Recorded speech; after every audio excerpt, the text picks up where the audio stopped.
Are you aware how much charity Muslims gave in Ramadan? It is unbelievable.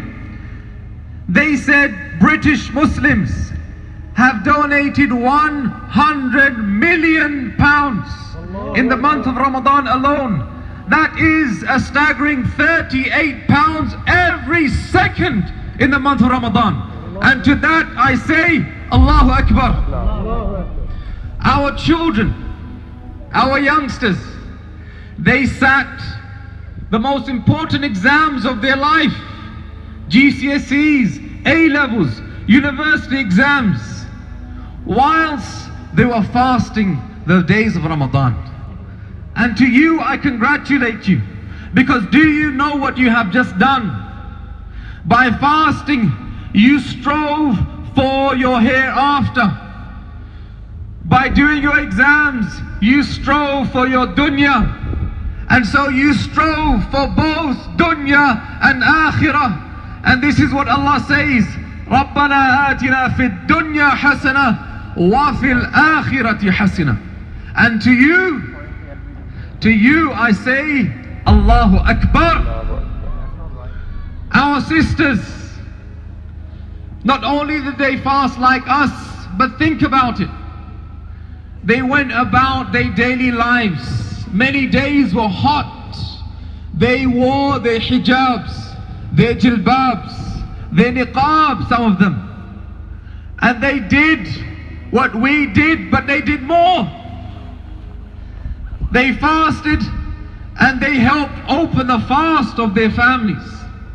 Whilst they were fasting, they were looking after the house, the children, making school runs, looking after the affairs of other people. Suhoor time, iftar time, they were there serving other people. You are an inspiration to the Muslim community, my sisters, and to you I say, Allahu Akbar. In this month, even in the face of tragedy, there were inspirational stories. Grenfell tragedy in West London, where that tower block went up in fire. Such sadness, so much to say, but I want you to remember 3 young Muslim individuals, Husna, Hanif and Hamid. These 3 youngsters, in the 17th floor, when they saw the building on fire, they had with them their elderly mum and dad, and they were too old to leave the building.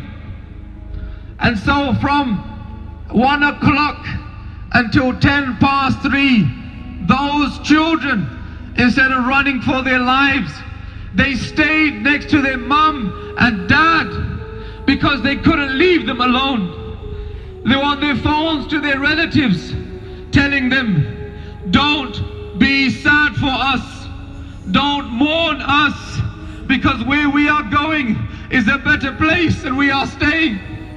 And at 10 past 3 in the morning, the flames took their rooms, and we pray that Allah took their souls as martyrs. And to them I say, Allahu Akbar. You are an inspiration to us. You give meaning to the words of Allah. وَبِالْوَالِدَيْنِ إِحْسَانًا. To your parents, they deserve the most excellent conduct from you. May Allah make us excellent to our parents. Ameen. A month of worship, a month of obedience, a month of discipline, a month of character. The month of Ramadan was Allah's gift to us, and for that we say Allahu Akbar. Allahu Akbar. It is a month historically as a month of victory. Did you know that it was in the month of Ramadan that Allah gave the Muslims the victory of Badr? And it was in the month of Ramadan that Allah gave the Prophet ﷺ the conquest of Mecca. And so it's in this month that Allah gives Muslims victories and achievements in a way He does not give outside of this month. Think about it. For 29 days, we fasted, the longest and the hottest days of the year. Day after day, back to back, the longest and the hottest. Tell me, do you know of another community who can claim to do something like this? No. This was Allah's gift to us, and to that I say, Allahu Akbar. Every day we made haram that which was normally halal. We could eat and drink all we like, but in the days of Ramadan we said no, we can't eat and drink. In the summer days when our throats became dry and we became thirsty, we said no, we can't drink anything, because Allah wants us to wait a little longer. Even relationships between the husband and the wife, we said no, we have to wait. So for 29 days, you know what you did? You showed that Allah is greater, greater than your hunger, greater than your thirst, greater than your desires. And so for 29 days you prove to yourself that you can make Allah greater than anything else in your life. That is what you have done. For that we should thank Allah, Alhamdulillah. But the real lesson for us to take is that what are we going to do with all of this training? What we are going to do, my brothers and sisters, is we are not going to abuse this blessing.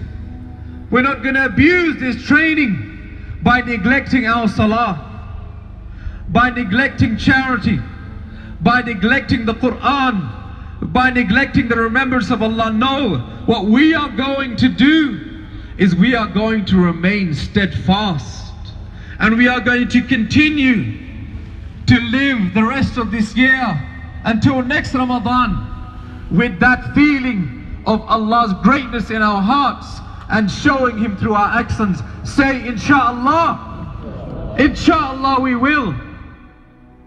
Allah said in the Quran in Surah Fussilat, angels will come down to those who would say, Allah is our master, and then we remain steadfast, and they will say to you, they will say, don't be scared, don't be sad, we give you the congratulations of the garden that you have been promised. Allah has promised us paradise, and He has put us in this world to test us. Be great Muslims, be faithful to Allah, and you will succeed.